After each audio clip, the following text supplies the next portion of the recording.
Thank you, Vijay, for being so characteristically gracious. Thank you very much for giving me this opportunity to speak to you this morning. I understand that you had an exhilarating day yesterday based on whatever response I had, and I hope you will have another one. Vijay is absolutely right when you say that we are at a tipping point. There's huge potential. I think the issue is realizing that potential, basically, and that is where the challenge is. A lot of my talk is going to be on that. The other thing I want to say right in the beginning is that this is going to be a view from a personal lens, so as to say, all right? As you know, when you look out of this window, you will see what you see, right? And each one of us has a window of our own. So I've seen a few things through my window. So these views that you will see, the pictures that you will see, would be based on what I've seen, what I've heard, and of course biased by my own thinking. I thought I might, because this is not something that is copied from a textbook. My own life, my journey, and my own little work, based on that, whatever lessons that I've learned, you will see them sort of get focused. The other thing is that I know that we are talking about startups and the rest of it, and the whole day you had a discussion yesterday.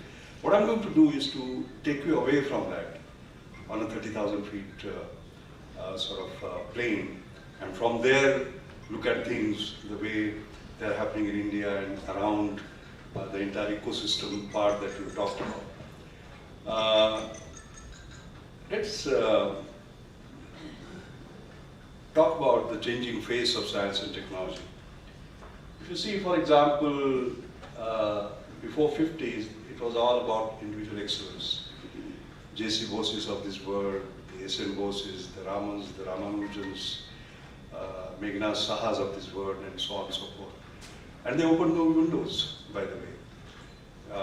I still remember speaking in the Platinum Jubilee of Indian National Science Academy and lamenting the fact that most of the time others have opened the windows and we have looked through them, right? When are we going to open our own windows? But remember, these were people who opened windows and the rest of the world looked at them, whether it was S.N. Bose's particle physics or Meghna Saha opening doors for stellar astrophysics or Ramanujan and so on. 50s to 70s was self-reliance. We didn't have dollars. Import substitution was the big word. Copying, reverse engineering was a more glorious word for that, but it was important, so as to say. I remember green revolution would not have happened, but for insecticides, pesticides, and so on, and 70% of them were done by CSR laboratories. By doing what? By copying, by reverse engineering. But it was important. 70s to 90s, it was technology, denial-driven science and technology. You know, supercomputer. Yes. No, sorry, you can't. Thank you very much. Center for Development of Advanced Computation came up. We created our own nuclear energy, the same thing. Space, the same thing, including the cryogenic engines that we see now. And in each case, we said, thank you very much, and we'll do it. It took its time, it took its effort. It set us back also, but at the same time, it took us forward because it gave us self-confidence that, yes, we can. 19 to 2000 is, for the first time, we started talking in terms of intellectual property generation, all right? Because in a regime before 1991, where reverse engineering and import substitution was the key, doing first to India was good enough, not first to the world. There was no demand. And it was basically controlled in a regime where it was a seller's market, not buyers. You made plugs which did not fit, people bought them.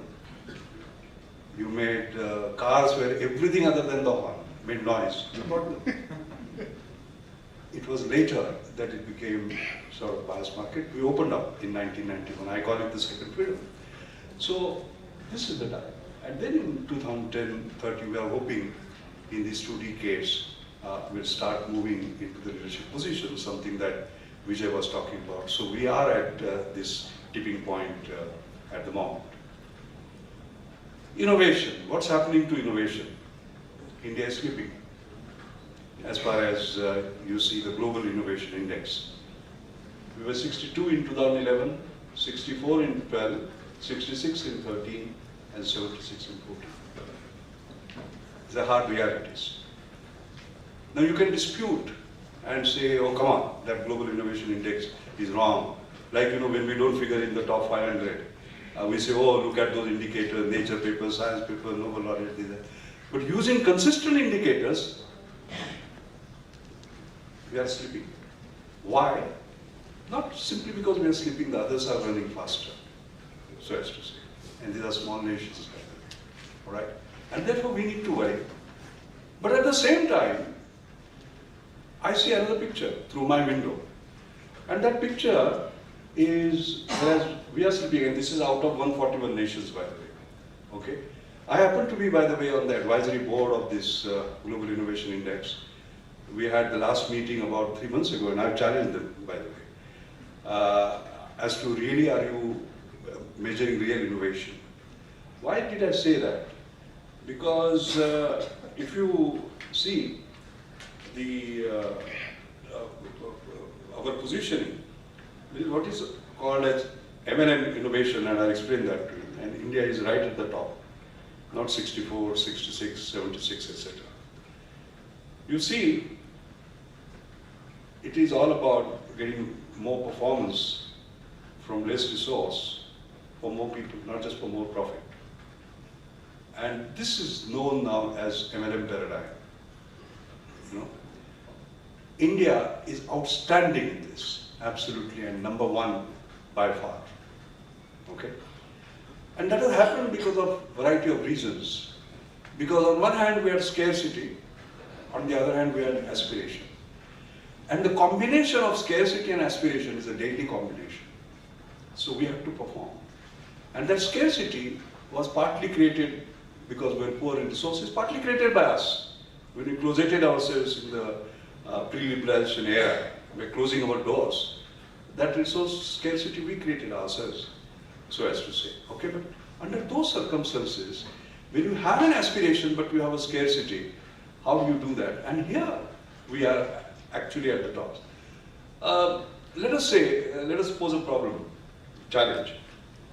Supposing you have to serve 5 people here, a cup of tea, and you want to do it in the fastest possible way, and you have only 1 kettle, and you don't have 5 eyes to serve them, and you have to do it in, let's say, a minute. Pose that problem, and Indians will come out with a solution. That is getting more from less from more people. All right? Now, this is a light-hearted way, but this is exactly what we are good at. By the way, I just dislike the word jugaad. I don't like it. Because jugaad is getting it done somehow without any sort of concern for safety, for environmental impact, aesthetics, and the rest of it. A jugaad car collapsed about a couple of years ago, killing 70 people. That's not my idea of my India. It's not jugaad. But it is doing more from less for more. And this is what we have been good at. For example, high quality hepatitis B vaccine, 40 times cheaper. And high quality because 40% of UNICEF supply goes from here. Shanta Biotech did it, recombinant DNA vaccine. Look at high quality cataract eye surgery, 100 times cheaper, not $3,000, $30. But quality, better than Royal College of Ophthalmic Surgeons. In fact, I have a table which shows 9 parameters post-surgery, and 9 out of 9 they beat them by doing an intelligent workflow innovation, so as to say. High quality open heart surgery, Narayan Rudalya, 20 times cheaper, but as good as what New York Hospital does. Again, workflow innovation. High quality artificial food, the Jaipur food, 300 times cheaper. So we are not talking about 40% cheaper, 100% cheaper, 20% cheaper. We are talking about 40-fold, 100-fold, and so on. Where else can we do that? And that's what India is number one at. And we demonstrated it in other areas. You know, Mars orbital mission, for example, we did it in 74 million, as against 671 million that US had. So this is all part of this getting more from less for more, so as to say. And the rest of the world, by the way, now is trying to follow us. In fact, many of you may not be aware, 3 months ago, there has been, European Union has put out a tender, you know, for doing scoping study on how M&M kind of an innovation can give them competitive advantage. What can they learn from India, by the way? You should see that. So, I'm not bothered about that 62, 64, 66, 76. We are changing the dictionary of innovation by doing this, and I think that's a huge comparative advantage we have to realize, because previously people just talked about quality at any cost. They say, oh my God, what we are doing to the environment, ecology, then sustainability, and we talked about only quality and sustainability. Now people are talking about affordability as the third. Why? Because if you do not make it affordable, you will not have sustainability of the society, social disharmony. Like China, for example, among their top 5 priorities, social disharmony, the first one, okay? And how do you actually achieve that is the big issue. I want to talk about the changing landscape. First, India 3 freedoms, and I'll explain to you what they are. The Indian corporate innovation movement, I'm seeing a strong one, despite the fact that people keep on complaining they're not investing enough. I think if you deep dive, you will see surprises, by the way, on what they are doing. Then India is emerging as a global R&D platform. As you know, the number of companies who have set up their R&D centers here is incredible. More than 120,000 scientists, engineers and technologists are employed. Significant number of them have actually come back. Some of the biggest R&D and IP generation is taking place here. Then this Indian M&M innovation movement, and India as a startup nation, which is what we had sort of gathered here. So I will touch upon each one of these. India 3 freedoms.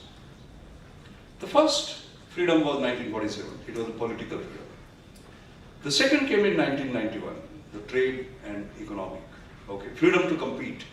We did not have that freedom to compete in the past. We were closed economy. And whatever we are today is because of what happened then.